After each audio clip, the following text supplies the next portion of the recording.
नमस्कार दोस्तों, स्वागत है आपका मेरे चैनल कॉमिक्स लाइफ पे। शुरू करते हैं कर्नल कर्ण और कैप्टन असलम सीरीज की एक मज़ेदार कॉमिक्स खूनी फिल्म पार्ट 2। वह दोनों विदेशी जासूस हो सकती है असलम। अगर हमारे मिशन की खबर लीक हो चुकी है तो वह जानबूझकर तुम्हारे पीछे लगी हैं। तुमने उन्हें अपने बारे में क्या बताया है? यही कि मैं दुबई का रहने वाला हूँ और मेरा नाम जमाल पाशा है और इस समय भारत होता हुआ पाकिस्तान की सैर को जा रहा हूँ। ठीक है, तुम उनसे होशियार रहना। और हाँ, मैं इस समय शिराज क्लब जा रहा हूँ और सुबह से पहले ही कराची छोड़ दूंगा। कहाँ जाएंगे? फिलहाल तो मैं हैदराबाद जाऊंगा।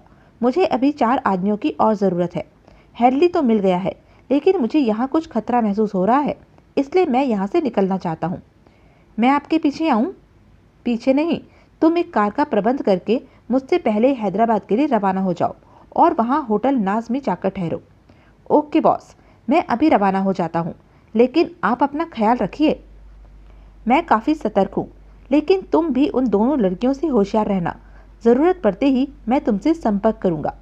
आप चिंता न कीजिए, वह दोनों मुझे मूर्ख नहीं बना सकेंगी। अब मैं चलता हूँ। असलम अपने रास्ते चला गया और कर्ण शिराज क्लब में आकर हेडली की प्रतीक्षा करने लगा।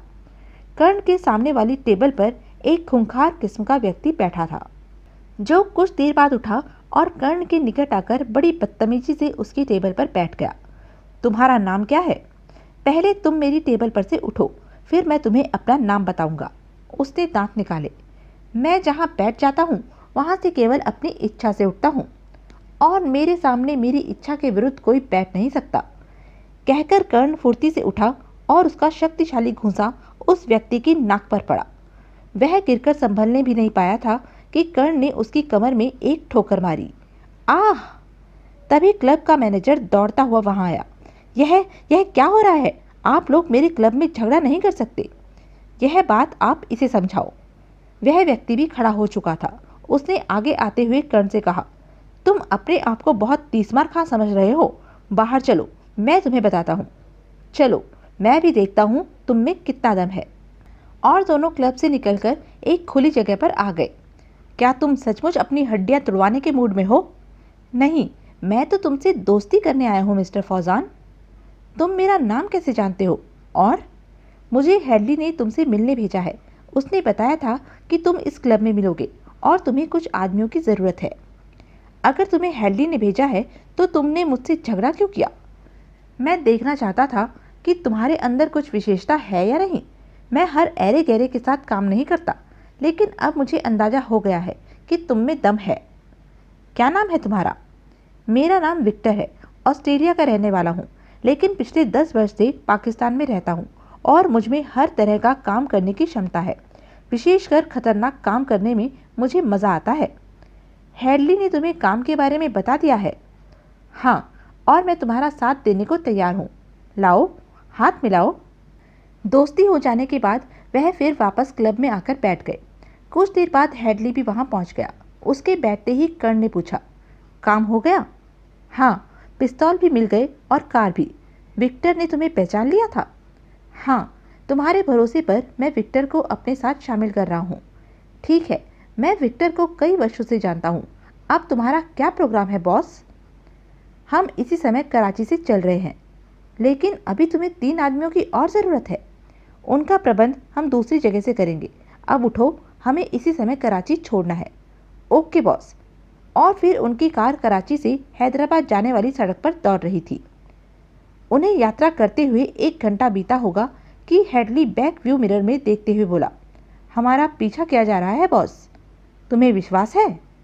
यस, एक गाड़ी बहुत देर से एक ही दूरी पर हमारे पीछे आ रही है। मैं 2 बार गति बढ़ाकर चेक कर चुका हूँ। वह हमारा पीछा ही कर रही है। लेकिन वह कौन लोग हैं? पुलिस भी हो सकती है बॉस। नहीं, पुलिस को पीछा करने की क्या ज़रूरत है? अगर उनको संदेह होता तो वह हमें रोक सकते थे। तो फिर कौन है वे?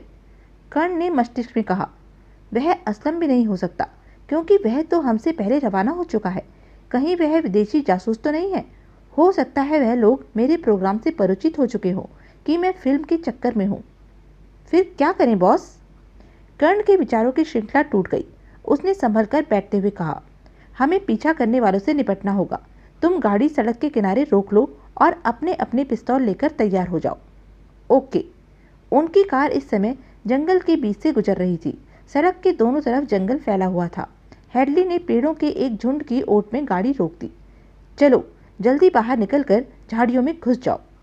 वह तीनों हाथों में पिस्तौल लिए हुए गाड़ी से निकले और निकट की झाड़ियों में घुस गए। कुछ क्षण बाद पीछा करने वाली गाड़ी उनके सामने से गुजरी और कुछ आगे जाकर रुक गई। कर्ण झाड़ियों में औंधा लेटा हुआ था और उसके दोनों हाथों में पिस्तौल थे। उस गाड़ी से 4 आदमी उतरे। उनके हाथों में भी पिस्तौलें थी, लेकिन अंधेरे में उनकी शक्ल नजर नहीं आ रही थी। हेडली और विक्टर भी थोड़ी दूरी पर झाड़ियों में छुपे हुए थे। उनके हाथों में भी पिस्तौल थे। अचानक हेडली के पांव से लगकर एक पत्थर लुढ़क गया। उन चारों ने तुरंत आवाज की ओर गोलियां चला दी। धाएं धाएं। हेडली तुरंत नीचे लेट गया और एक आदमी का निशाना लेकर गोली चलाई। वह आदमी घायल होकर नीचे गिर गया। आह! अपने साथी को गिरते देखकर शेष तीनों छलांग लगाकर सामने की झाड़ियों में घुस गए और फिर दोनों ओर से गोलियां चलने लगी। कर्ण दोनों पिस्तौलों से फायर कर रहा था। तभी हेडली सीने के बल रेंगता हुआ उसके निकट आया और एक पर्स कर्ण की ओर बढ़ाया। यह उसकी जेब से निकला है जिसे मैंने गिराया था। कर्ण ने पिस्तौल नीचे रखी और पर्स खोलकर देखने लगा। विक्टर उन लोगों की गोलियों का जवाब दे रहा था। इसमें तो बहुत सारे रुपए हैं। हाँ, यह कौन लोग हैं बॉस? मुझे तो डाकू मालूम होते हैं। नहीं, वह डाकू नहीं है, उनके पास बहुत रुपया है। फिर अचानक हेडली ने अपना पिस्तौल कर्ण की कनपट्टी से लगाते हुए कहा, बॉस, मैं अंधेरे में काम करना पसंद नहीं करता। मुझे बताओ कि वह कौन लोग हैं। नहीं बताओगे तो मैं तुम्हारा साथ नहीं दूंगा और वापस जाने से पहले तुम्हें यहीं गोली मार दूंगा। क्या तुम पागल हो गए हो हेडली? समय नष्ट मत करो बॉस। विक्टर अकेला उनका मुकाबला नहीं कर पा रहा है। मेरी बात का जल्दी जवाब दो। ऑल राइट हेडली, मैं भारतीय जासूस हूँ, लेकिन मेरा मिशन बहुत सीक्रेट है। उसके बारे में मैं कुछ नहीं बता सकता। तो वह डाके की बात झूठी थी? नहीं, वह सच है। हमें डाका भी डालना है। वह डाका मेरे मिशन का कवर है, उसमें माल भी मिलेगा। हेडली ने उसकी कनपट्टी से पिस्तौल हटाते हुए कहा, फिर ठीक है, मुझे तो केवल माल चाहिए। तुम्हारे मिशन से मुझे कुछ मतलब नहीं। अब मैं विक्टर की सहायता करता हूँ। आई! तभी सामने वाली झाड़ियों से एक चीख सुनाई दी। लगता है विक्टर ने एक और को मार गिराया है। अब 2 रह गए हैं, उन्हें मैं संभालता हूँ। तभी एक गोली कर्ण के निकट से गुजरी और अचानक कर्ण ने चीख मारी, आई! फिर वह लुढ़क कर झाड़ियों से बाहर सड़क के किनारे पर आ गिरा। उसे मृत समझकर दोनों शत्रु सामने वाली झाड़ियों से निकलकर उसकी ओर बढ़े। तभी कर्ण सीधा हुआ और उसके पिस्तौल ने 2 गोलियां उगल दी। धाएं धाएं, आई! आ! वह चारों मर चुके थे। उनकी तलाशी लेने पर चारों की जेब से रुपयों के सिवा कुछ नहीं मिला। इनकी जेबों में कोई भी ऐसी चीज नहीं है जिससे इनकी पहचान हो सके। कुछ देर बाद वह तीनों फिर अपनी कार में हैदराबाद की तरफ जा रहे थे। वह चारों लाशें उन्होंने झाड़ियों में छुपा दी थी। कर्ण पिछली सीट पर बैठा सोच रहा था। वह चारों अवश्य ही किराए के कातिल थे, लेकिन उन्हें भेजने वाला कौन था और उन्हें यह कैसे मालूम हुआ कि हम कहाँ जा रहे हैं? कहीं हेडली या विक्टर में से ही तो कोई शत्रु का आदमी नहीं है। मुझे इन दोनों पर अधिक भरोसा नहीं करना चाहिए। खैर, अब तो वह लोग मर चुके हैं और जिसने भी उन्हें भेजा था अब उसे पता नहीं चल सकेगा कि मैं कहाँ गया हूँ। फिर अचानक कर्ण के मस्तिष्क में एक नया विचार आया। इन चारों बदमाशों को इंस्पेक्टर कादिर ने तो नहीं भेजा था। हाँ, यह हो सकता है, क्योंकि वह इंस्पेक्टर आरंभ से ही मेरी निगरानी कर रहा था। लेकिन अगर यह चारों आदमी पुलिस के नहीं थे और इनको इंस्पेक्टर ने भेजा था, तो इसका अर्थ यह हुआ कि वह इंस्पेक्टर पाकिस्तानी पुलिस में रहकर किसी विदेशी शक्ति के लिए काम कर रहा है। मुझे उसके विषय में जल्दी से जल्दी जानकारी मंगानी चाहिए। सुबह होते होते उनकी गाड़ी हैदराबाद शहर में प्रविष्ट हो गई। किसी अच्छे से होटल में चलो। फिर उन्होंने एक होटल में डेरा जमा दिया। नहा धोकर नाश्ते के बाद वह तीनों सिर जोड़कर बैठ गए। कर्ण ने मिस्टर टकीला की कोठी का नक्शा मेज पर फैलाकर कहा, यह वह कोठी है जिसमें मीना बाजार लगेगा। काफी बड़ी कोठी लगती है। हाँ, बहुत बड़ी है और शहर से बाहर है। यह हमारे लिए बहुत अच्छी बात है। तुमने पूरा प्लान बना लिया है ना? हाँ, हमें 6 आदमियों की ज़रूरत होगी। 2 स्टेन गन भी चाहिए और 2 कारें भी। इन चीज़ों का प्रबंध हो जाएगा ना? हो जाएगा, लेकिन हमें यह डाका कब डालना है? आज से ठीक 1 हफ्ते बाद, यानी इतवार के दिन वह बाजार लगेगा। और अभी हमें 3 साथी और तलाश करने हैं। हाँ, 2 आदमियों को तो मैं जानता हूँ। वह दोनों भाई हैं और सर्वर में रहते हैं। दोनों पाकिस्तानी हैं और नशीली दवाओं की स्मगलिंग करते हैं। वह बेहतरीन निशानेबाज भी हैं। वह हमारे काम आ सकते हैं। तुम हमें आज ही उनसे मिलाने ले चलो। तो अभी चलो?